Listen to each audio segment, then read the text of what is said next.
Octanatina.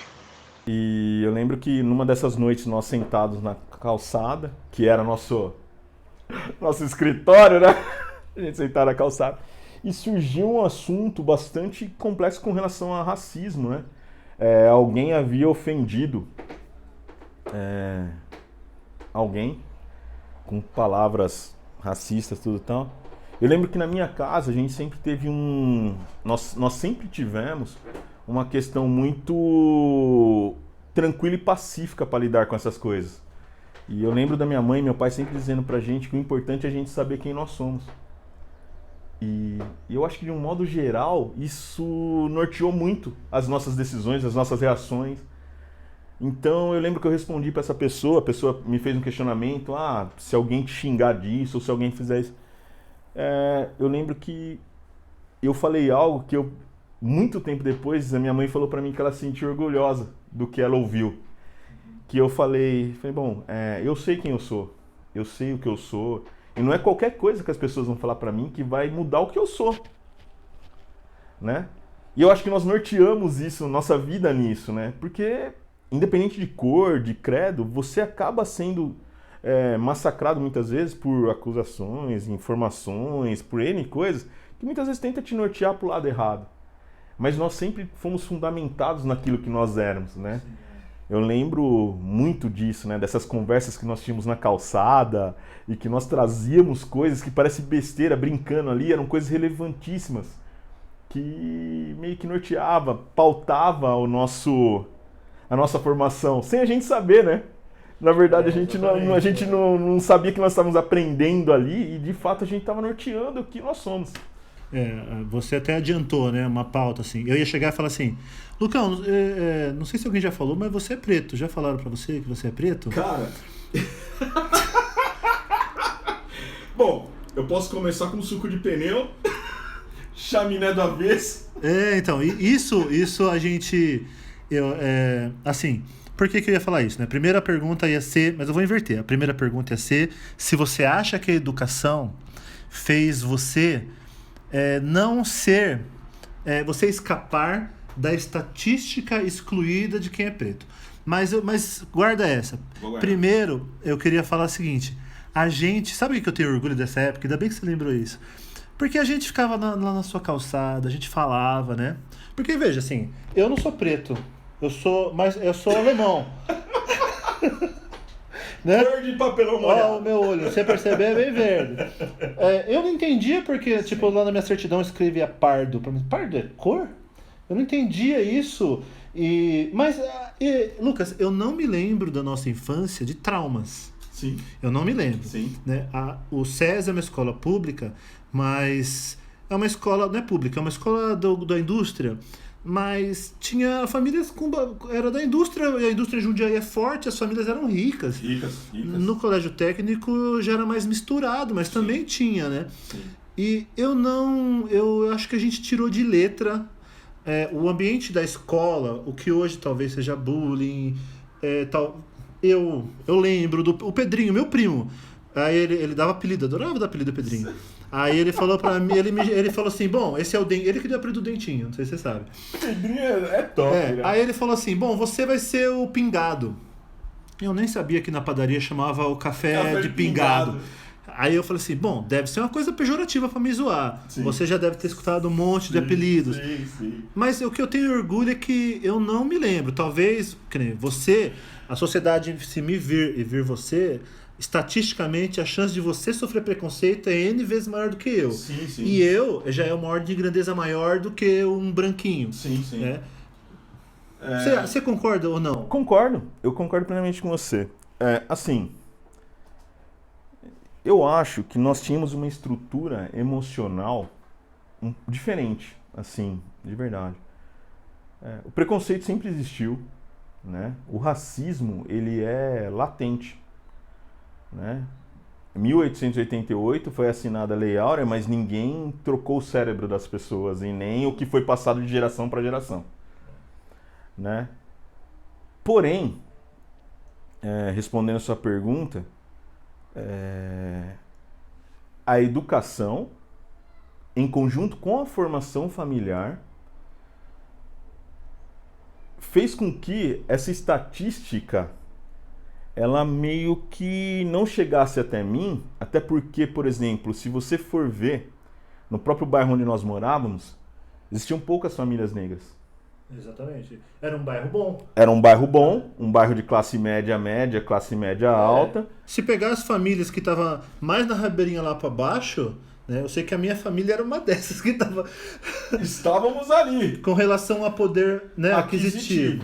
Mas nós estávamos numa estrutura já diferente. E eu costumo dizer hoje, mesmo para os meus alunos, isso já me perguntaram em faculdade, já me perguntaram em reunião de gerência de empresa, o negro, quando ele tem uma educação diferenciada e ele tem uma família, como a família que eu tive, que sempre priorizou você olhar para você como indivíduo capaz, como todos os outros, você, como negro, você já está sozinho. Eu tenho poucos contatos com negros, porque você acaba se diferenciando. Acaba criando-se uma distância que é natural, né? Hoje, em todo lugar que eu vou, eu sou praticamente o único negro. Então, se eu frequento um restaurante, geralmente nos restaurantes que eu vou, eu sou o único negro. Se eu estou viajando para um determinado lugar, um hotel, sou o único negro. Então, assim, respondendo a sua pergunta, vários fatores fazem isso se diferenciar. E isso não minimiza a questão do racismo, que ela existe. Sim. Mas, pela graça de Deus, e aí por isso que eu falo para você que eu acredito muito nisso, eu nasci numa família onde nós fomos muito bem estruturados com relação a isso. Né? Você até comentou, no SESI, nós vivíamos castas. Né? Tinha castas na classe. Nós éramos da galera do mais ou menos ali. Não, filme americano tinha. Né? Tinha as menininhas que abriam os estojos, placa, cheio de canetinha, 72 cores. Nossa. Faber-Castell. Eu me esfolava pra fazer um trabalho, dava uma raiva do trabalho das meninas tão perfeito, com trocentas cores. Aquela pintura com 15 lápis diferentes numa folha. Aí você, mano, quando eu tinha uma caixa boa era 24. Quem tinha 36 ostentava. Exatamente. Então, e cara, que nem meus pais, por exemplo, são 3 filhos. Então imagina, naquela época, você sustentar 3 filhos. Cara, meu pai fez milagre. Pra mim, meu pai e minha mãe fez milagre. Né? E eu acho que seu pai e sua mãe também. Porque se você for ver, hoje, por isso que eu falei que é tão difícil ser pai e mãe. Né? Porque o que eles fizeram é fora de série.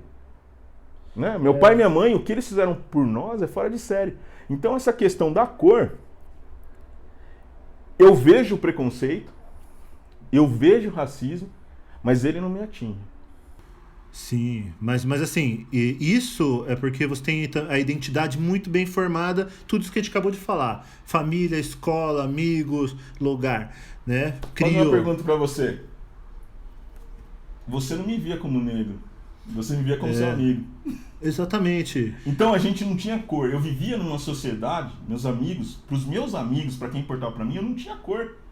Assim como meus amigos não têm cor. O Benin, por exemplo, ele é chinês, ele não sabia falar. O Benin é de família chinesa, né? Japonesa? Chinesa. É porque pra gente, a gente chama tudo japonês, né? A gente fala que é tudo igual, né? Se ele estiver vendo isso, ele vai querer matar a gente. Oh, mas... só pra confirmar, o Bei é só isso, né? Bei Ning. Só isso, o nome dele inteiro, né? Esse é o nome inteiro dele. Que outro dia eu tava falando lá em casa e me deu uma dúvida. Esse é o nome inteiro dele. E assim, o Bei, nós acabamos realmente... Quando você é negro, quando você é pardo, e quando a gente vive numa sociedade de castas, por mais que nós não entendamos o que é, mas nós vivemos isso desde pequeno, as minorias acabam se apoiando, acabam meio que se juntando naturalmente, né? Que nem você falou, tinha classe A e a D. Eu acho que no final do percurso ficou... pela personalidade nossa, especialmente a sua, você sempre foi expansivo, sempre as pessoas gostaram muito de você. Fica tudo igual entre nós, porque né, o João resgatou a formatura, né? Exatamente. O vídeo da formatura. É igual você falou. Um monte de gente branca e o Lucas lá no meio. É assim, e a vida toda assim. Mas assim, a minha pergunta foi porque é o seguinte, ó.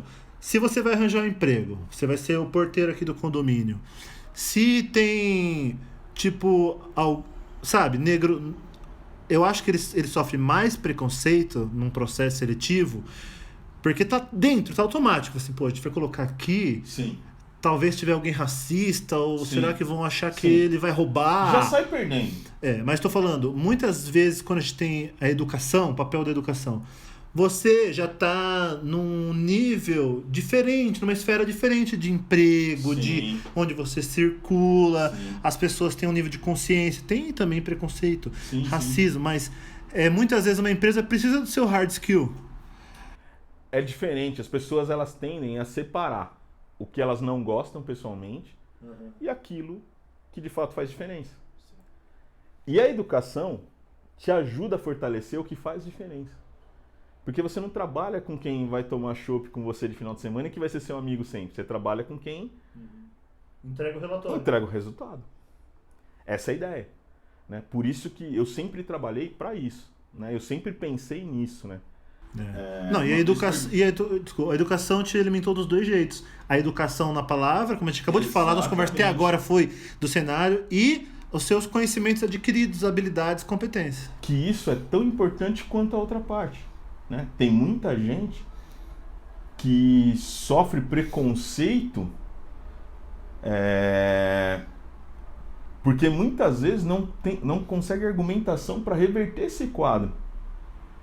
Porque são situações muito complexas e pontuais, e muito difíceis. E às vezes a pessoa não teve a mesma estrutura. Não, mas tem que ter uma estrutura muito boa, assim. Muito boa, tem que ser muito diferente. O ser humano, ele não nasce assim. Você vai numa escolinha. Não nasce, também você vai numa escolinha, jardim, você creche, eles se abraçam, se beijam, e é todo mundo igual. Só que vão sendo colocados alguns fatores. Né? E isso vai transformando essa questão numa questão pontual e doída.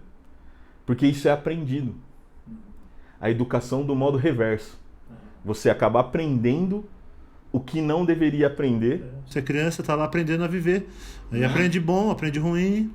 Na nossa época, eu vou contar um episódio eliminando nomes. Mas uma vez...